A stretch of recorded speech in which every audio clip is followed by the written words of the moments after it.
Hello and welcome back to the Sidelines, a Cardinal and Cream sports podcast. I am Jonathan. That's Stewart. Yeah. Say hello, Stewart. What's going on, everybody? How we doing out there, Johnny?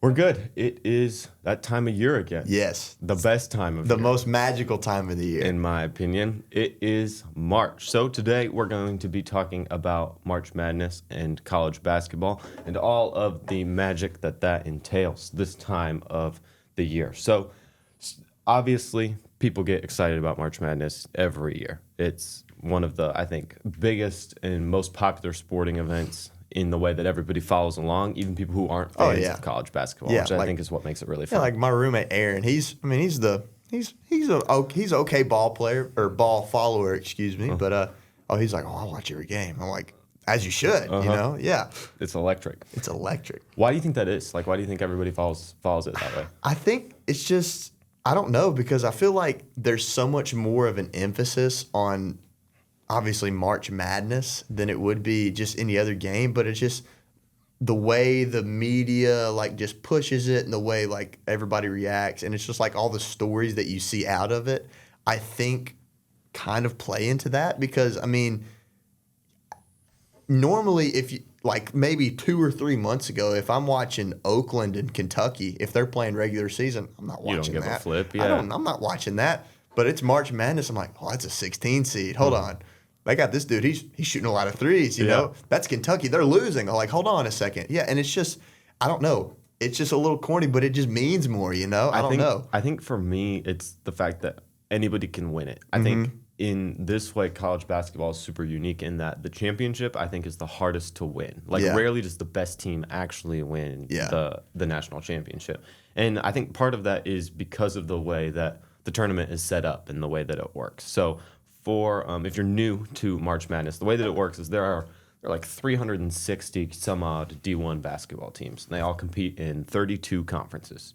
And so how that works then is after your regular season, you go play your conference tournament. And if you win your conference tournament, then you automatically get to go to March Madness. You get what's called an automatic bid.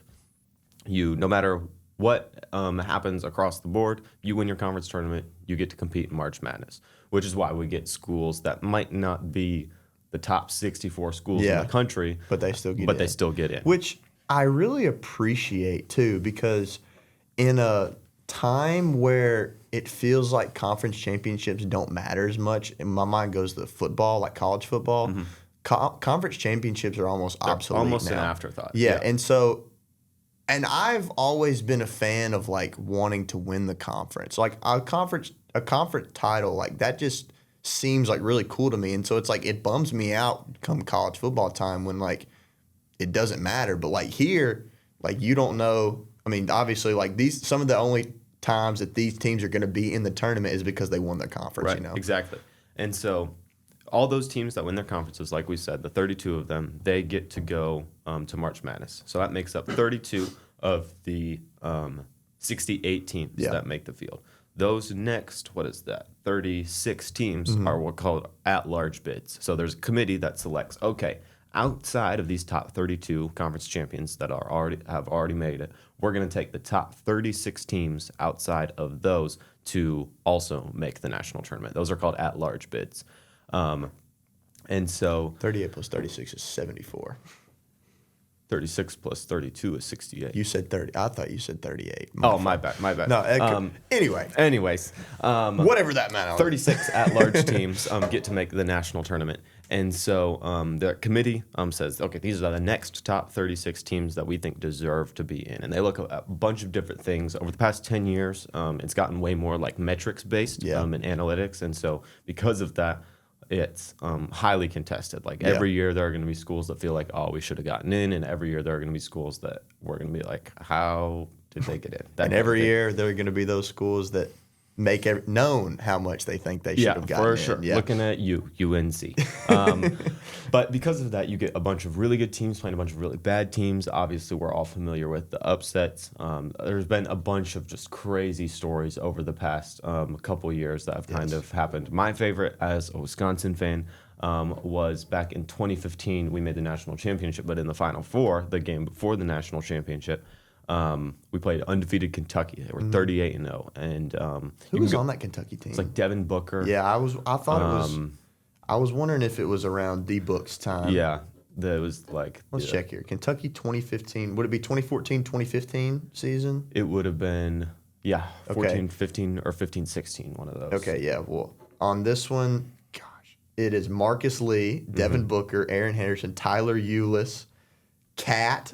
Yeah, Cat's on there. Willie Cauley-Stein. Dog. You've got, oh my goodness, this team was loaded. John Cal at the helm, you know. Yeah, and then Wisconsin had some dogs too. We had Frank Kaminsky, Frank the Tank, Sam Decker, Nigel Hayes. That's where you get that viral clip of him being in the press conference. He sees the person come in. He goes, "Oh, she's beautiful." She heard that? She heard that. Yeah. It's classic. But that was, as a Wisconsin fan, was definitely a favorite for me. We haven't had that much postseason success since then. We lost to Duke in the national championship, somewhat controversially. There were some calls that didn't go our way, but we don't have to get into it. It's 10 years ago at this point. Who's holding on to that? Yeah, but that was a favorite for me for sure. What about you, Stu? You know, I'm a big fan of the underdogs. You know, this past couple years, there have been those in the past, but there are two really that stick out to me, and that's the Loyola Chicago. Classic. That one, Sister Jean. Yeah, I don't remember what was it. 2019. It was 2018. Yeah, they made was it Elite Eight? Elite Eight. They made Elite Eight. They were coming in like I had never heard of this school up until this point, and they just kept winning and kept winning and kept winning.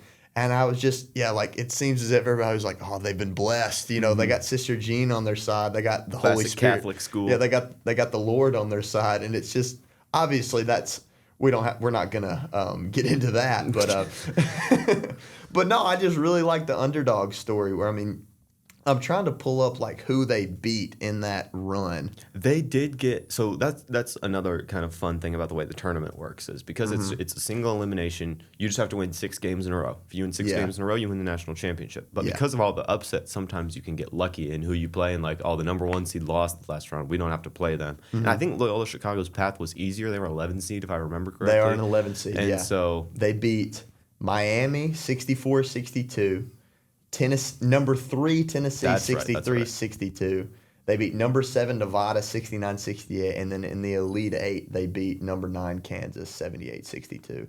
So they made the Final Four then that year to reach the semifinals. So they did make the final. Okay. And what was fun about that too, I just remembered as you were pulling up the scores, it was a bunch of like 1-2 point games. in there. The first couple really rounds, close. They were just sneaking by. They had buzzer every time. beaters and like a bunch of like huge shots there at the end. And then the Kansas upset was a big one. I remember that. They beat them pretty handily that was too. Not even the closest game. No, so I mean, like just seeing that. Like just seeing that 11 seed, the team I'd never heard of, like that. Seeing them do as well as they did when no one really kind of even thought that they would. That was the same thing. Like they won their conference championship, so they weren't in the top 60 or top 36 teams that people thought were going to make it. Yeah. And so they got that auto bid and then made a run. Yeah, and so that's just what makes it good. That's what I love about it. And then on that topic, another Cinderella story, quote unquote, if that's what it's really called, is my mind has to go to that St. Peter's team from 22. That was more recent, Yeah, they were even lower. They were a 15 seed. They were the first ever 15 seed to reach the Elite Eight, like ever.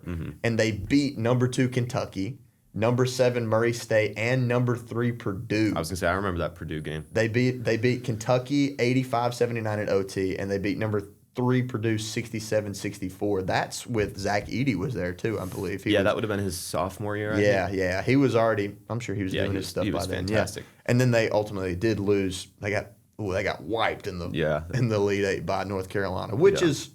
And that was the year that North Carolina beat Duke in Coach K's last game in the Final Four. I do remember that. That was a crazy year. North Carolina wasn't super great. Like they were an 8 seed or something. It was kind of like. It was the 2 Cinderella teams in the Elite Eight, and North Carolina whooped them. And that's what you expect to happen most of the times when a team like North Carolina or Kentucky plays St. Peter's. Right. But sometimes this is what happens, and it's just like, I love it, man. I love it. Inject it into my veins. For sure. So on that note, we're going to move kind of more into teams that we want to look out for as we get closer to tournament time. So we're recording this on Wednesday of championship week, which is so all the conference tournaments are going on right now. But you guys will hear this most likely after the bracket is out already. Selection Sunday. Yeah, so some of this that we're saying, you guys will already know kind of what happens. So this is just kind of teams that we want to keep an eye on as they go into the tournament. We obviously don't know who the conference championships are and stuff like that. We'll try to play a little bit into the okay, these teams are more than likely going to make it. But you never know. Exactly. You never know. So first we're going to start with the Big Ten. The big story there is the number 1 seed Michigan is, I believe, 29-2. They lost 2 games this year. One to Wisconsin at home, and then the other to Duke at a neutral site. I'm sure you didn't mind the. Wisconsin. that was a good day. That was a great day. And so, which we'll talk more about Wisconsin in a minute, but Michigan has kind of a reloaded roster under Dusty May. I believe this is his second year, second or third after coming over from FAU. Another great Final Four run a couple years ago.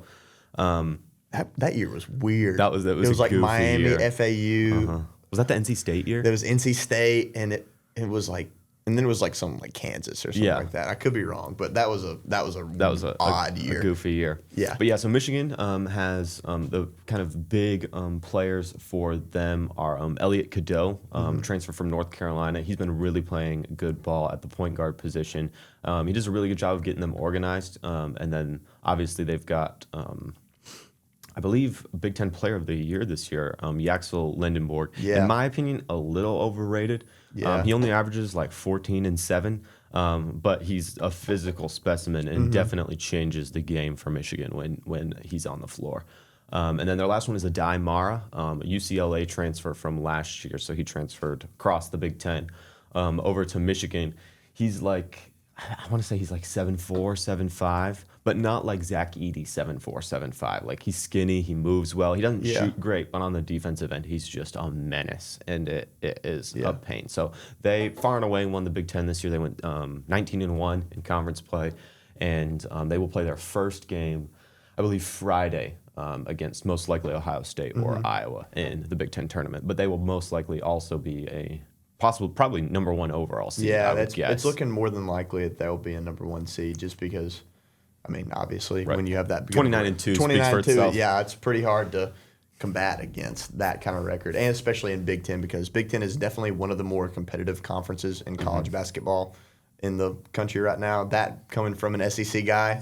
I know we joke a lot about how you guys had 1 year. We had college basketball. We had a great year. It was a good one. It was a great year, but I got to give respect to the Big Ten for sure. Yeah, so then 2 other teams that we're going to talk about in the Big Ten, we're going to kind of contrapose them a little bit, are Illinois and Wisconsin. So Illinois is the 4 seed and Wisconsin is the 5 seed in the Big Ten. And the reason we're going to kind of talk about these differently is because Illinois, as far as the metrics are concerned, are like one of the best teams in the country. Yeah. When it comes to KenPom and net, they love Illinois. Now, for those out there who don't understand what that is, could you dive a little bit into those? They have a lot of ways of kind of metrically and statistically analyzing teams when it comes to rate of play and efficiency and that kind of thing. And those are big predictors that they use to compare teams across the country and decide who gets into the tournament. And so because of that, sometimes you'll get teams that are good but not great that just for whatever reason on the stat sheet just really jump off the page. And Illinois is one of those teams. I think Illinois is a great team. I believe they're ranked in the top 10 right now. They might be like 13 or something. Yeah. But because they don't turn the ball over and they on the offensive end are very efficient. They shoot a lot of 2s, and so they're not a super volatile offense. They're kind of consistent. You know what you're going to get from them. And also because of the fact they don't have one star player, they've got a lot of just balanced scoring. They've got obviously Keaton Wagler, Big Ten Freshman of the Year.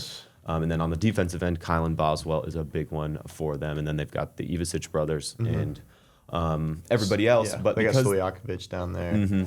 They've got they got a lot of players. They've got a lot of players who score 8 to 13 points a game, so it can be really hard to shut them down offensively. So the stat sheet really likes Illinois. We're going to kind of contrapose that with Wisconsin, the 5 seed in the Big Ten, who shoots wild amounts of 3. So I'm a Wisconsin fan, and this year has been such a goofy one for us because I want to say we're like 22-9 or something like that, 23-9 maybe, and we have probably the best 22-9. 22-9. We have the best 3 road wins in the country, arguably. Yeah, we have at Michigan, at Illinois, and at Purdue. Yeah, and those are all top 10 teams at their respective points. And then we handled Michigan State at home was another big one for us. But then we've also got losses like earlier in the year to teams like TCU or lately we fumbled against Oregon. We shot 14 of 45 from 3. Yeah, and so because of that, it's just a super volatile offense, Wisconsin is. And but also could make a run in March, that kind of thing. Yeah. They're led by 2 elite guards in Nick Boyd and John Blackwell. They combined to average like 37 points a game or something like that, which is what you need in March. A lot of times what we see in these teams that make a deep run is just elite guard play. And so it helps to have those 2 guys who you can just, when the game's on the line, you can give them the ball and they'll go make something happen. Was speaking of that speaking of the guard play in tournament time, I was looking at this thing last night and it was like, it's about that time of year. You can tell that it's getting a little warmer outside. It said it's starting to rain a little bit. It's March. And he said, and some undersized guard that from a school you've never heard of is about to torch your team. Yeah. It's getting near. And I thought that was really funny. It is that time of year. Yes. But those are some of the teams that we're going to talk about in the Big Ten. Obviously, by the time you hear this, you'll know who the Big Ten champion is. But all 3 of those teams will be in the tournament for sure. Yeah. So now we're going to turn the page over to the SEC. Yes. You want to take this one, Stu?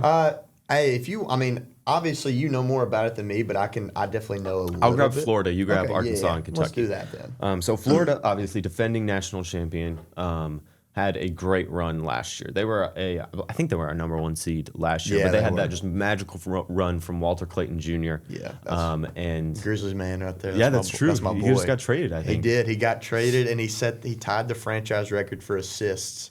Or rookie record for assists. He had like 14 the other day. Oh my gosh, that's crazy. I was like, heck yeah, man. Yeah. Shoot that in my veins. But yeah, he had a great run. But he obviously left last year. He graduated. Yeah. He's in the NBA now. Yeah.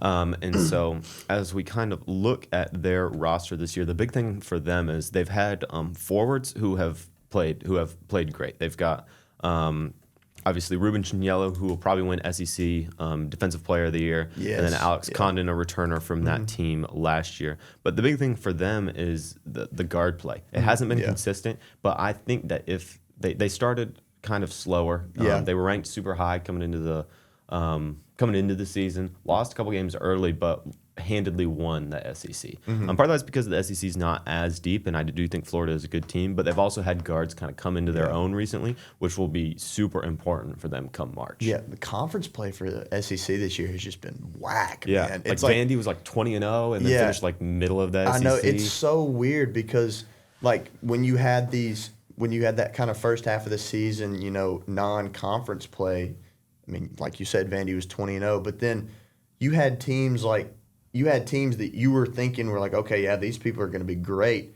Just kind of suck it up in conference play almost. Like, I mean, Tennessee, they're not a terrible team, but they're 11-7 in conference. Arkansas 13-5. A&M, there are 3 teams that are 11-7. You had Auburn, who went 7-11. They made Final Four last year. That's going to be one of those teams that if they don't make it into the tournament, they're going to raise some stink. And it was for so long.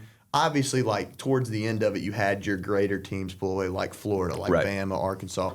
But there in the middle of it, there were so many just like 8-win teams in conference. You had no idea who was going to come away with that regular season. It was super wide open for a little bit there. Okay, so now that you've talked about Florida a little bit, I want to dive into a team that I'm really enjoyed watching here recently, and that is Arkansas. The Arkansas Razorbacks, they are coached by Calipari, obviously. I mean, so you can't really deny them at all because that's how. One thing I also love is like how much a coach matters in college basketball, a lot more than football, because it's just like, I mean, the game of basketball in itself is probably a better sport than football, just because of how many things have to go right, and it's just, I don't know, I just really like that. And Coach Cal, obviously being Coach Cal. You can never kind of like leave him out. Right. But no, this Arkansas team, they are, I believe, like I said, 11 and they went 11-7, maybe 13-5 in conference play, 23-8 overall. They're 17th in the country right now, second in the SEC, only behind Alabama, who they're tied to, and Florida. But the main story for them this year has been really Acuff, I think, would be the biggest one for them. If you know who that is, Darius Acuff Jr. Is he a freshman, I believe? I think so. Yeah, I believe he's a freshman. This dude's SEC Player of the Year, first team All SEC, like you should be. He's leading the team in points, rebounds, and assists. Yeah, like that. He's a dog. And along with him, you have 4 other guys that are averaging over 10 points a game. So it's like, I mean, your starters are playing like starters, and they're playing well. Right. And it's something's working. I mean, obviously their offense really does run through Acuff, I feel like, but I mean, that's fine. He's shooting 43% from beyond the arc. It don't matter if you shoot give that him good. the ball. And so I really like this Arkansas team. They're a lot more, like I said, a lot more guard heavy, just because they do focus their offense through Acuff.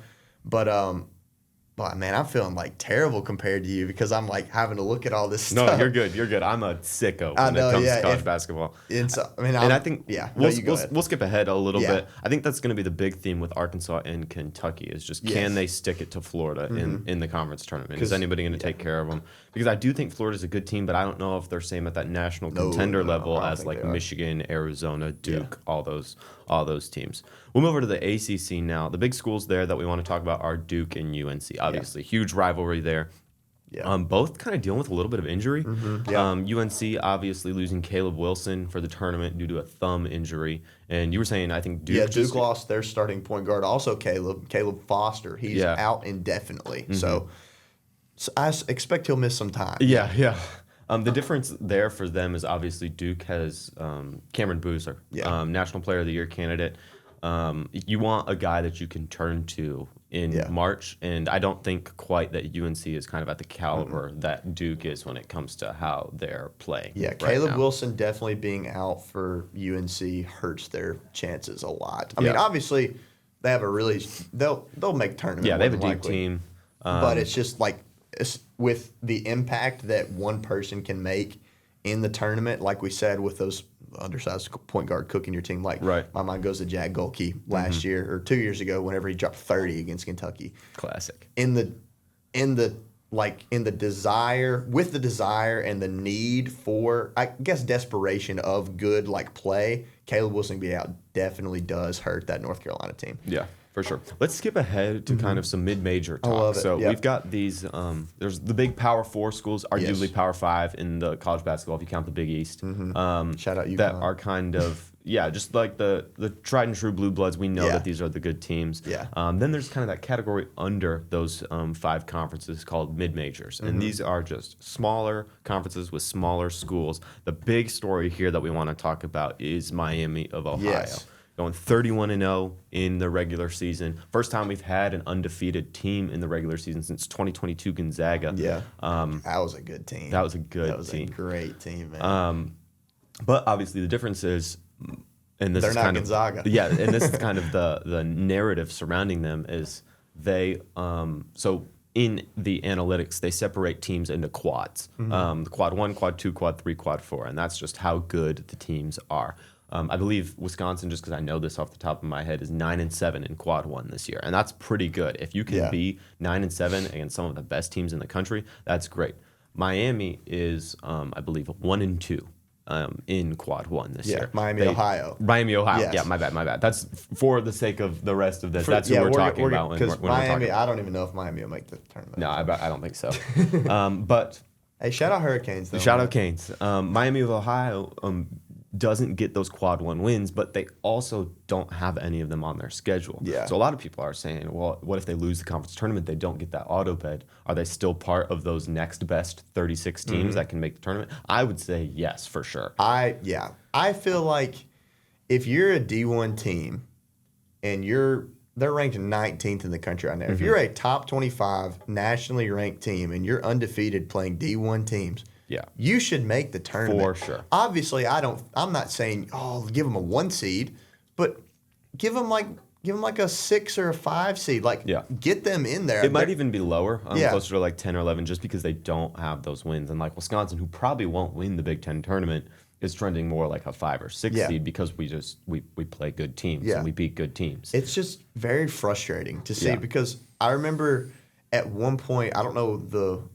validity of this now, but Miami, Ohio was undefeated in quad 2 and 3 at one point. And so that's a big case for them. And then, like we said, the 31-0, that kind of, I feel like, should speak for itself a lot more than it is. I agree. And I remember Bruce Pearl was just absolutely dogging on so them. former Auburn coach who now works as an analyst, Bruce Pearl. He was just saying, he's like, I just don't think they should get in. They don't have enough credentials. I'm like, first off, Auburn's. Yeah, it's because you handed your team to your son who's right on the bubble. Yeah, and it's so like you just want your son to be in there, which no disrespect to Auburn. They're a good historic program, but it's like, I don't know. I mean, I'm saying Miami, Ohio, I think they should get in over an Auburn team. For sure. And that's my thing is, and this is why it's kind of disappointing to me is like, when we had really good mid-majors, this used to be a thing that we like celebrated, that we looked forward to, and now it's like, it's the underdog story. Now it's just like, well, if they lose, they shouldn't get in the tournament. I'm like, no, like, come on, that's not the point of college basketball. That's not what makes college basketball what it is, as we talked about at the top. Like, that's the kind of thing that we really want to see. So now, as we're wrapping up, we're going to talk about brackets. Obviously, this is, I think, another one of the reasons that people really enjoy it. I made like 20 last year. Yeah, it's just the way that like the public can kind of play along, and it gives kind of a rooting stake to people who don't follow the sport necessarily. I, who am just a college basketball meathead, will inevitably lose in my bracket competition to my sister, who has maybe watched 3 basketball games. It makes me so mad every year. It's the worst, dude. And I think that is part of what makes it kind of magical. So we're going to give you some tips for when you're filling out your bracket this year as we kind of wrap it up. Yeah. The first, and this is maybe one of the most important bracket things, pay attention to the little number next to the name. Don't go off the logo. Pay attention to the number. So obviously there are 4 of each seed, 1 through 16, and the ones are the best. The 1 teams are better than the 16 teams. That's why they are number 1. Yeah, pay attention to that. Obviously, upsets happen, and that's part of what makes it magical. But when you get down to the nitty gritty, like Elite Eight, they're the better team for a reason. And the longer. That's what I mean. I love a Cinderella story, but in the end, it's like, okay, these teams are 2-1 seed for a reason, and they're gonna. The longer you play, the more it's gonna make it run out. Yeah, the more obvious it's gonna be that okay, Duke is Duke and High Point is High Point. Exactly. Yeah, for sure. So that's the big thing. A couple other trends that we've noticed recently. So in the first round, the 1 seed plays the 16 seed, 2 seed plays the 15, 3 plays the 14, all the way down. We're going to talk about the classic 5-12 upset here. Got to pick a 5-12. Man. There has been, over the past 10 years, on average, 1 12 seed beats 1 5 seed every year. So pick one. It doesn't matter. That's my rule for myself. I've always got to pick a 5-12 because it's always going to happen. Yeah. Another kind of fun thing, over the past 3 years, the 11 seed has a higher than above 500 winning percentage against the 6 seed. It is more likely in the last 3 years that the 11 seed has beaten the 6 seed. So when you're filling out your bracket, make sure you pick a couple of those because those are going to be important. And then the last thing that we're going to talk about as far as bracket tips is this crazy thing. I believe it's out of the last 25 years. 24 times the team that has won the national championship has been in the top 12 of the Week 6 AP poll. I remember you telling me about this. We don't know why this is, but if you can go back to the Week 6 AP poll, what is that? Sometime in December, mid-December, mid-November? Week 6 AP poll, college basketball. The top, there has, over the past 25 years, I believe every time except for once, the national champion has come from those top 12 teams.